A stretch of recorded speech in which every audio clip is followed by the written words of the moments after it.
wild or hated dictators that the planet has seen. We all know that Adolf Hitler is one of the most studied personalities in history. There are a lot of books, movies, about Hitler. BBC has come up with a documentary drama called Killing Hitler. Robert Carlyle acted in a movie called Hitler. Downfall was released a couple of years ago. Even Brad Pitt acted in a Quentin Tarantino movie called Inglourious Basterds. So Hitler is a personality, is a subject that has been studied world over by psychologists, by people. His book, Mein Kampf, is in fact banned in many countries, right? Now, out of all the material that is there, books, movies, a lot of internet articles, I accidentally came upon a documentary drama by Nat Geo, a very, very interesting one called 42 Ways to Hitler, to Kill Hitler, all right?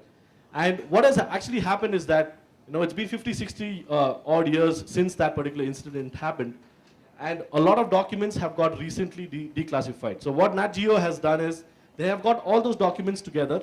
They've actually kind of displayed 42 attempts on Hitler's life, and each of those 42 attempts are very, very interesting and unique. So what I'm going to do is, I'm going to take you through some of the interesting attempts on Hitler's life, and why and why and who did it. A couple of points, 3 points which I like about the documentary. Very interesting speakers, military experts, historians. Okay, a lot of experts talk about how was that era, how was how were things during the World War era, and and how were the attempts executed.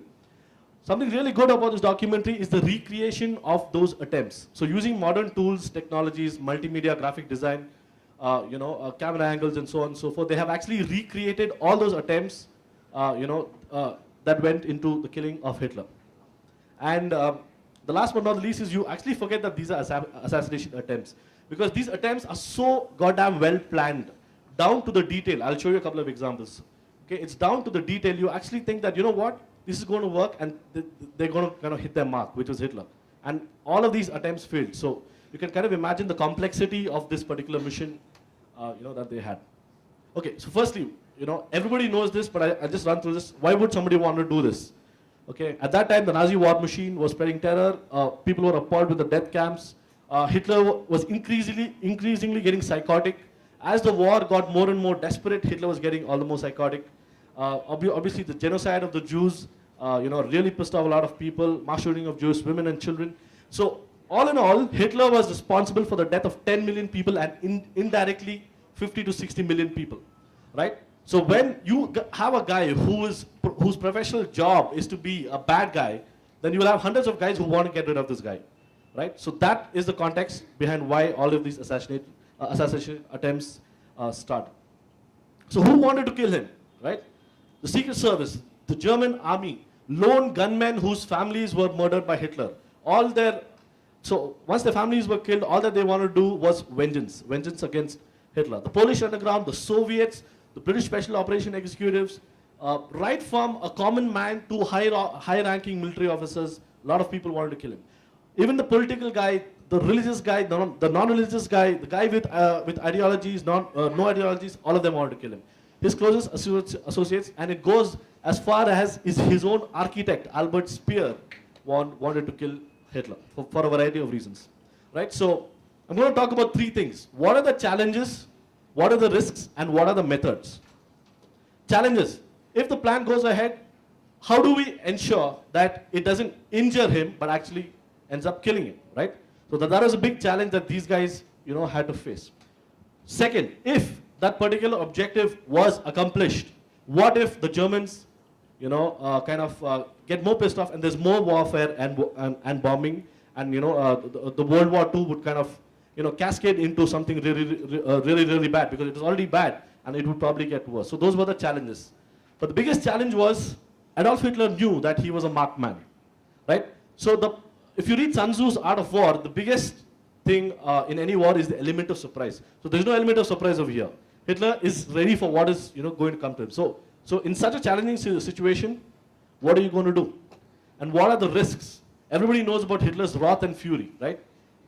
If he comes to know about this, it means certain death. So on July 22nd, 1944, if I'm not wrong, okay, a couple of the guys were caught, and 5,000 suspects were arrested, and one of the Nazi judges issued 200 death warrants, right? And many were strung up by piano wire and so on and so forth. So basically, they want to do something extremely risky in a very, very tough, crazy, volatile environment, right? And if they're caught, they're mincemeat, literally. All right.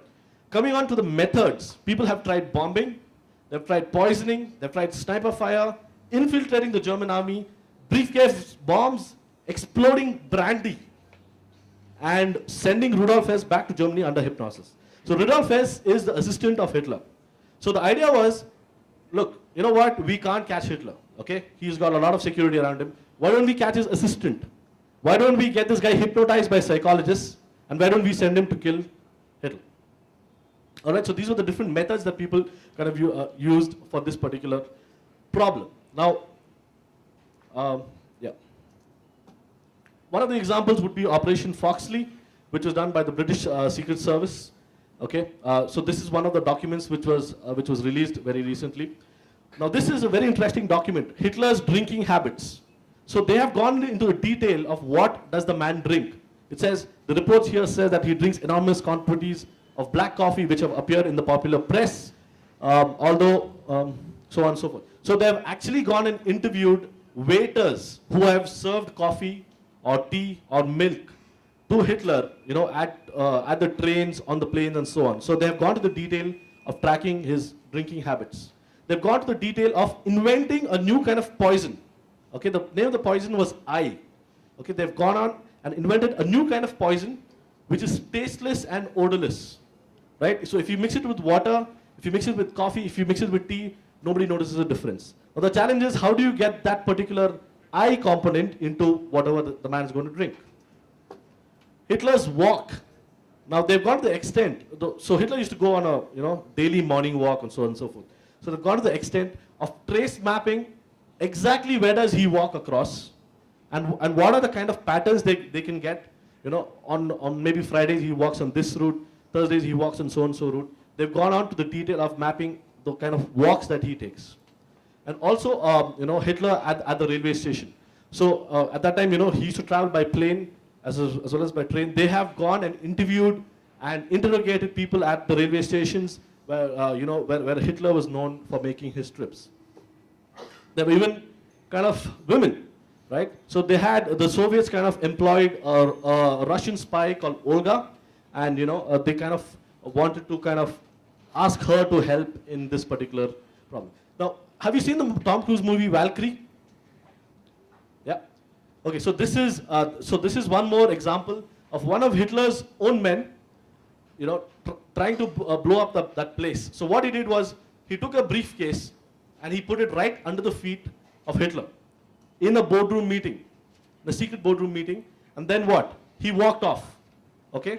Unfortunately, that suitcase was under the table, and when the bomb exploded, the table protected Hitler from that particular bomb. So the only damage that Hitler had was he lost his hearing. That's it. Right? So that close it was. Okay, so there's an example of Rudolf. So this is a kind of a recreation of this general who kind of took Hitler around a museum, right? Showing him the museum. And in his pocket was a bomb, right? In his pocket. So he was just standing next to Hitler, and there was a bomb. And unfortunately, the bomb was timed in such a way, by the time Hitler kind of, wound up on that trip, the bomb didn't go off. Another example was this guy called Maurice. Okay, so he posed as a Swiss news reporter. Okay, he got a VIP seat. Okay, now the problem is, he expected Hitler to be on one side of the marching parade, whereas Hitler was on the other side, right? So he said, you know what, I'm still going to take aim. So by the time he was about to take aim, everybody in the audience had raised their hand saying, "Hey, Hitler," because of which, he couldn't get a clean shot, and therefore that attempt also got missed. Another crazy example is George Essler. He is a carpenter, and you know what, he spent a lot of days digging under a particular hall, okay, a beer hall which they have in Germany, in Munich. He was digging every day, and then he created a 50 kg bomb, right? And he timed the bomb to go off at 9:10. On that day, Hitler finished his speech 3 minutes early at 9:07, and he walked off. The bomb went off at exactly 9:10. 8 people were killed, 60 others were injured. But just look at that matter of luck. Just a matter of 3 minutes, and the whole course of history, the whole course of the world would have changed. There's also an example of Treskov. He put a bomb in one of the planes that Hitler was traveling in, the Hitler's Condor plane. But can you believe it? Okay, the bomb which was there in the luggage compartment did not go because the luggage compartment was not heated. It was very, very cold. So therefore, the bomb kind of diffused. It didn't work.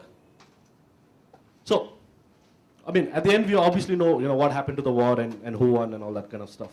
Okay, the question to you is, it is these chances in history, which when taken or when it doesn't take, it can change history either for the good or for the bad. Second point was this guy was incredibly lucky. As of now, these are only 42 documented, stories that Nat Geo has got its hands on. But I'm sure there were hundreds and thousands of other attempts on his life as well. And whatever you say, you have to say hats off to the effectiveness of the Nazi security guys, right? So in spite of so many attempts, right, the Nazi security apparatus was really, really strong. So I'd like to leave you with a couple of questions. One, would you have the guts to become involved in such a plan had you been in the World War II era? That's one. Two is, okay, it's a kind of a question that psychologists ask, in a lot of these interviews and so on. Would you go back in time to kill Hitler at birth? And if so, what are the ethical or philosophical issues does this question raise? So a couple of questions for you to take back and say, what would I do if I were in that kind of a scenario, right? It's a very tough situation, very volatile. Anything can happen at any second. So I would highly recommend that you watch a lot of these programs on History Channel, Discovery Channel, and Nat Geo. So they have these special DVDs that come out once in a while. A couple of more ones are, there's one called Planet Earth. Have you seen anything else? There's one on birds and so on and so forth. So a lot of these Nat Geo DVDs are an excellent watch. And this is something which I accidentally stumbled upon. And if you like history, these kind of stories are very interesting to watch. Huh? Big share, okay. Okay, I'll share it in big share, I guess. But yeah, if you like history, it's a good watch. So thank you.